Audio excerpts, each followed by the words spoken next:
ಮಾಡಿದ ವಿಫಲ ಆಗಿರ್ಬೋದು, ಬಟ್ ಸಮೀಪ ಹೋಗ್ಯದ. ಹೀಗಾಗಿ ಅಮೇರಿಕಾಗೆ ಏನು ಮಾಡಬೇಕು ಅನ್ನೋ ಚಿಂತೆ. ಅದಕ್ಕಾಗಿ ಅಮೇರಿಕಾ ಅದ್ರ ಖರ್ಗ್ ನಿಮ್ಗೆ ಗೊತ್ತಿದೆ, ಖರ್ಗ್ ಇದು ಇರಾನದ 90% ಆಯಿಲನ್ನು ಉತ್ಪಾದನೆ ಮಾಡುವಂಥ ಜಾಗ, ದ್ವೀಪ. ಅದರ ಮೇಲೆ ದಾಳಿ ಮಾಡಿ ಅದನ್ನು ಕಸ್ಕೊಳ್ಬೇಕು ಅನ್ನುವಂಥ ಒಂದು ಪ್ಲ್ಯಾನ್ ಮಾಡಿದ್ದಾರೆ ಅಂತ ಕಾಣ್ತದೆ. ಅದು ಇವತ್ತಿನ ಡೆವಲಪ್ಮೆಂಟ್ ಅಂತ ಕಂಡು ಬರ್ತಾ ಇದೆ. ಖರ್ಗ್ ಮೇಲೆ ಏನಾದರೂ ದಾಳಿ ಮಾಡಿದ್ರೆ ಇರಾನ ಏನು ಮಾಡ್ಬೋದು, ಯಾವ ಸ್ಟೆಪ್ ತೊಗೊಳ್ಬೋದು, ಸೋಲ್ಬೋದಾ, ಖರ್ಗನ್ನು ಕಸ್ಕೊಂಡ್ರೆ ಸೋತು ಹೋಗ್ಬೋದಾ ಅನ್ನುವಂಥ ಮಾತುಗಳು ಇವತ್ತು ಕೇಳಿ ಬರ್ತಾ ಇದ್ದಾವೆ.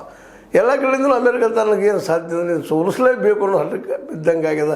ಯಾಕಂದರೆ ಈಗ ಒಂದು ವೇಳೆ ಸೋತ್ರೆ ಮಿಡ್ಲ್ ಏಷ್ಯಾದಲ್ಲಿದ್ದಂತಹ ಈ ಅರಬ್ ದೇಶಗಳು ಹೆಚ್ಚು ಕಡಿಮೆ ಅಮೇರಿಕೆಯಿಂದ ದೂರ ಸರಿದ್ರೆ ಎರಡು ಮಾತ್ರ ಇಲ್ಲ. ಮತ್ತು $1 ಯಾಕಪ್ಪ, ಉಳಿದ ನಾಲೆಗಳು ಯಾಕೆ ಆಗಬಾರ್ದು ಅನ್ನುವಂಥ ಒಂದು ಹೊಸ ಸಮಸ್ಯೆ ಉದ್ಭವ ಜೊತೆಗೆ ಅಮೇರಿಕದ ಈ ಎಕನಾಮಿ ಮೇಲೆ ಪೆಟ್ಟು ಬೀಳುವಂಥ ಎಲ್ಲ ಸಾಧ್ಯತೆಗಳು ಇದ್ದಾವೆ.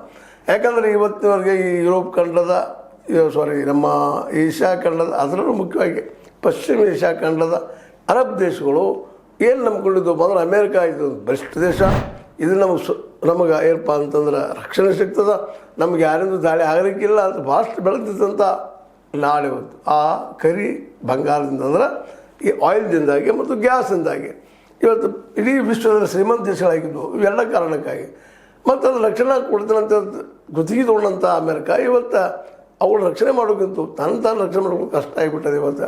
ಇವತ್ತು ಇರಾನ್ ತೋರಿಸ್ಬಿಟ್ಟದ, ನೀ ರಕ್ಷಣೆ ಮಾಡಲಿಕ್ಕೆ ಸಾಧ್ಯ ಇಲ್ಲ ಅಮೇರಿಕ ಇವರೆಲ್ಲರೂ ಅಂತೇಳಿ ಕೇವಲ 1-10 ದೇಶಗಳ ಮೇಲೆ ಏಕಾಲ ದಾಳಿ ಮಾಡಿದ. ದಾಳಿ ಮಾಡಿ ಇವತ್ತಿನವರೆಗೂ ಅದು ಅರಗಿಸ್ಕೊಂಡದ ಇರಾನ್.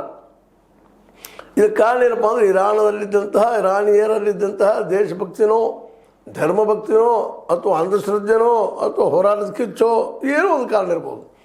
ಯಾಕಂದ್ರೆ ನಾವು ನಮ್ಮ ಇಸ್ಲಾಮಿಸ್ಟ್ ಸಿದ್ಧಾಂತ ಉಳಿಸ್ಕೋಬೇಕು ಅನ್ನೋಂಥ ಮೂಲ ಕಾರಣ ಇರ್ಬೋದು, ಇಲ್ಲ ತಮ್ಮ ಎಣ್ಣೆಯನ್ನು ತಮ್ಮ ಗ್ಯಾಸನ್ನು ಉಳಿಸ್ಕೋಬೇಕು ಅನ್ನೋಂಥ ಜಿದ್ದು ಇರ್ಬೋದು.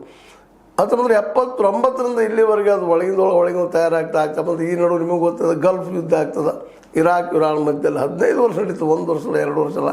ಅವೆಲ್ಲ ಯುದ್ಧಗಳಿಂದ ಕಲಿತಂಥ ಒಂದು ಜ್ಞಾನವನ್ನು ಇವತ್ತು ಉಪಯೋಗ ಮಾಡ್ತಾ ಇದ್ದೀರಾ ಇರಾನ್ ಅನ್ನುವಂಥದ್ದು ಪ್ರಶ್ನೆಗಳಿದ್ದಾವೆ.